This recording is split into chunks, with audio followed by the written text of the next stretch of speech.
morning. I'm Jean Cubison and this is my son Michael. And our coach behind us is an Eleganza 2 1985. And she goes by Guinevere. And that is given from the movie name, and her license plate is Onward, which is the movie it's from. So that's, she's new to us, a little over a year and a half. And at this point in time, we are just learning and proceeding through the whole process of being an owner and enjoying all the good company of other owners. We discovered this coach a little over a year ago, right as the pandemic started, and that is a historical time frame, so we want to bring that up, in Sterling Heights, Michigan. And it was owned by a family for 20 years, and their family had outgrown it, and we flew out there, picked it up, drove it back, and got stuck on the way and had an engine issue. So it's all part of the journey. We learned about our coach. Michael and I definitely have learned a lot by doing that, and got it towed back. Mechanic worked on it, had a second go around with the engine, and then after that we're kind of feeling comfortable with it, even though it's older, and we're learning a lot more every day. Our long-term and kind of short-term plans, right now our biggest feat is to get it mechanically sound, everything kind of checked out, working, everything that we know we can turn the key in the engine, transmission. We did have some other work done underneath. We had the new fuel line put in. We've had, I'm trying to think, we had a trailer hitch put on to make it more advantageous for us to carry things. We had a macerator, which is something we find as a convenience more than anything. And then we will proceed to upgrading with the painting. We have LED lights we're going to be installing, and that's yet this summer. And then some battery things done and some mechanical things, more upgrade, still functioning well now, but looking to add to the coach.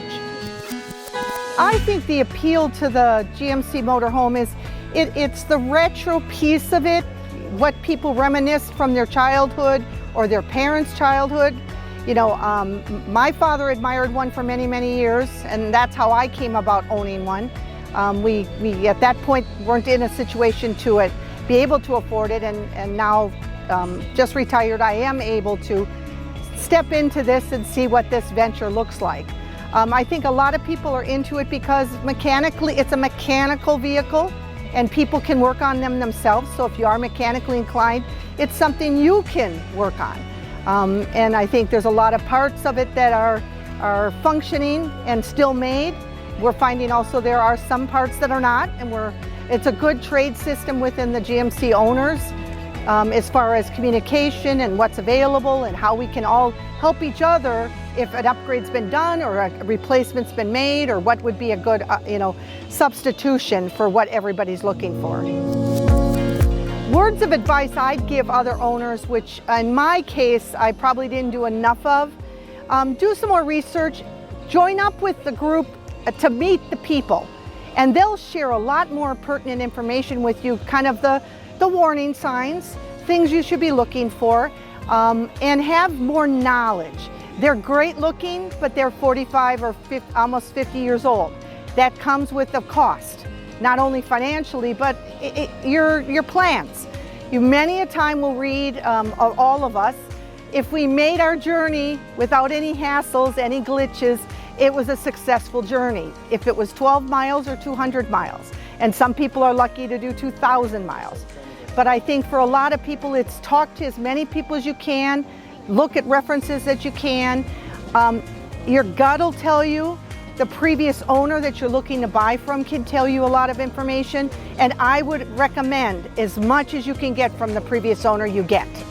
What they did, what they didn't do, what they have problems with, what has a little glitch, what seems to have a problem for them that you'll be running into, so you don't hit it and think, oh, it's huge, and it's really the idiosyncrasies of a 45-year-old coach.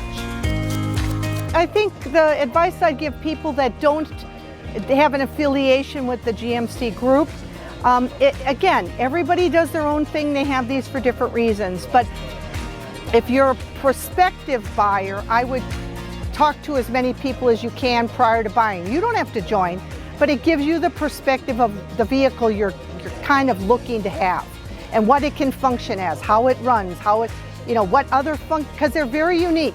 There are airbag system. It's one axle vehicle. You cannot be towed a normal way. So there's things that if you knew ahead of time, which we knew ahead of time, would have maybe not changed our opinion, but we would have looked differently. I mean, we ran in across this coach with more research. It may not have been my first choice. It got us in, we're running now, and I'm gonna take it and run with it, and that's great, but I think there's a price point also for everything, and I think that's what people have to realize. There's part coaches out there, which a lot of people need also to get all stripped down and use all of what it has, for free, all the way to, I think I just saw one listed over $68,000. And that's not functioning 100%. That's still, a 45, 50-year-old vehicle. So I would advise people, if you aren't involved, at least get involved before the purchase or as you purchase, and then you can do your own thing, but it gives you that pool, along with what we call a blacklist, which gives you the experts out there across the country. They can be in your neighborhood or they can be down the road, either for a trip you're taking or possibly, just now as an expert. And we were lucky with Ken being literally in our neighborhood whenever he took you, what was it, test drive? Right. What we did to the same question is we asked out in the community, could we take a ride or drive one to know what it feels like. And surprisingly, it feels smaller than a U-Haul and easier than, a big minivan. So I would say, luckily we had someone that volunteered when I put it out there and asked that question. And the community is open arms. They'll do, for everybody bettering having these coaches. We all want them to succeed and stay on the road. We don't want them to turn into parts coaches or end up on a farm in a field. Ken is like the godfather of the coach now. Yeah. He's helped us out of so many things. That's what we said. You get a couple people that can fill different needs for you as far as the mechanical piece or the support piece or parts. And you know who to reach out to. Towing, we were just discussing last night, towing, how depending where you are in the country or where you're traveling to, what the possibility of that might be that you need and what would be the right thing to pull. Because you can't just have somebody back up and take it away. It just doesn't work that way. Very unique vehicle, I would say. Rides low. Yeah. One of the best advantages, and I would say to people, and again, as you look at the coach later, it's a one step up into a vehicle. It's not these many steps. Yes, you're sitting very high when you drive, and that's a good advantage point too, kind of in a fishbowl. But everything is at a good level. And he's 6'4" and he can stand. Not many vehicles can you find that, especially in a RV kind of stance. The other thing is, unlike most fifth wheelers or stuff like that, it's all of pull a plug, put the hose on, awnings out, and you're good to go. Correct. So. And again, we dealt with a couple. We have a double bunk. Many have other functions. Some have two single beds. There's all these different configurations inside, and I think that's what you got to know what you want. Some people want the green. They have to have the green, and they have to have the Palm Beach, and that's what they want, and that's what they're going to hunt for across the nation. Others want, like us, a sturdy, functioning. He would have rather had a different color, but that doesn't matter. That it's going to be painted someday, and we'll get it what we need to. But I think it's look at the floor plans, pull up GMC paperwork that's out there, and it's all on YouTube. You can find information on our websites, and any research will pay you dividends on the end because you'll go in more knowledgeable and knowing. It won't be perfect. Just don't count on that. The best way I'd find people to reach out to, of course, Facebook has many sites for the GMC group, but we do have an owners group that's a national group, GMCMI, that has all things in there that are informational, and there's people and contacts on there, and I'd start there. This group that we're tied into now is Tidewater Crabs, right? And that's part out of this Virginia, Maryland group. We are part of Colonial Travelers because we're out of Lancaster, Pennsylvania. So for us, that's our group that kind of goes north. We're looking to join this group also. And if you travel to Florida, you join a Florida group also. Many, many people are involved in multiple groups depending how they spend their year where they spend their time, and the people they communicate with. So I think it's just venture into now, you know, with the internet and everything else, you can go in and find private people that have posted word of warning or a disclaimer. You know, you've got to look at a lot of pool of information because everybody has their opinion. And I would say you have to look at all of it and make your own decision. One of the things you don't ask about is oil. What oil do you put? What oil do you use? That's a big emotional thing.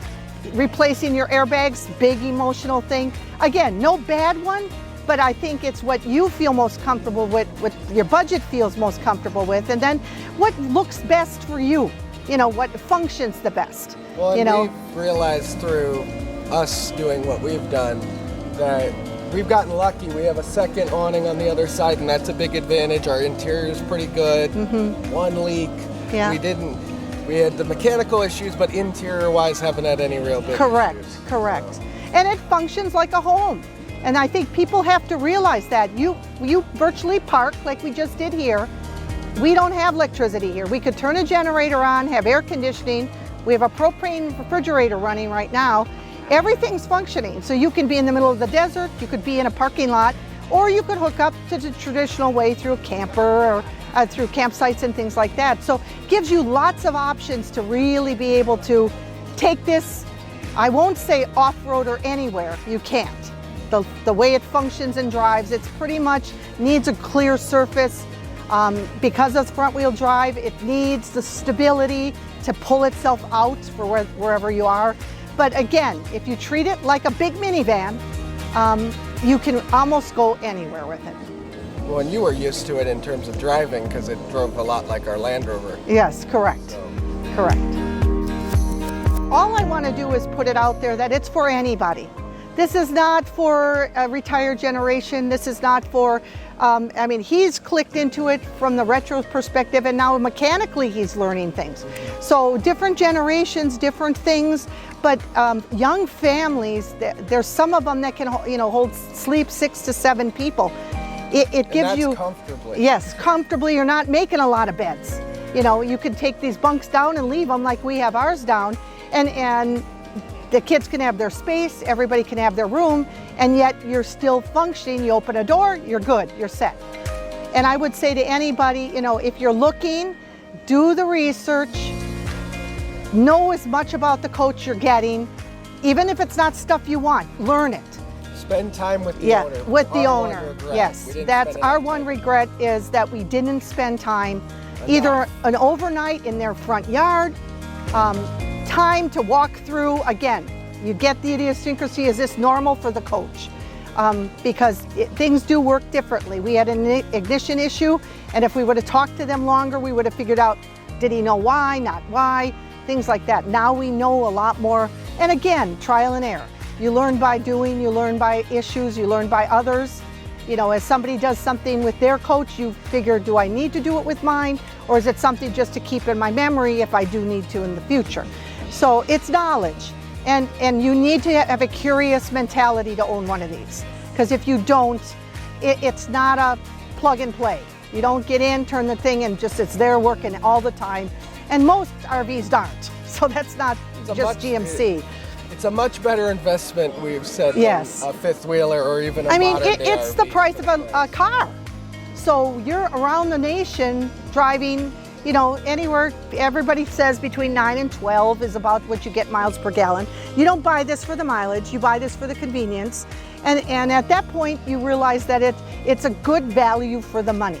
Even if you're sticking in the maintenance each year or adding up upgrades and camping, and you know, and the camping and things like that, but it gives you that freedom. And I think that's what people have to realize. Be curious, you know, ask. And there's more than enough people out there willing to talk. And if the person you're talking to isn't sharing, you got to be cautious, because then that's something that they are not telling you that we really should know more about the coach, because there's too many things that could be an issue at that point. You're going to hear from a lot of the owners have that side cash, because things come up and not what you ever anticipated. We had other plans. We had rear camera We were going to put in automatically, new floor automatically. That's all down the road. That's probably 2 to 3 years down the road. We don't need those. You don't need a rear camera with how big the back window is. Yeah, If you have the mirror set up right, you don't need it. Yeah. So you figure out what your needs, wants, and have-to-haves, and the have-to-haves come up each trip. So, you know, we share with everybody, and resources are shared too. So I think that's the best part of this. The community has been great.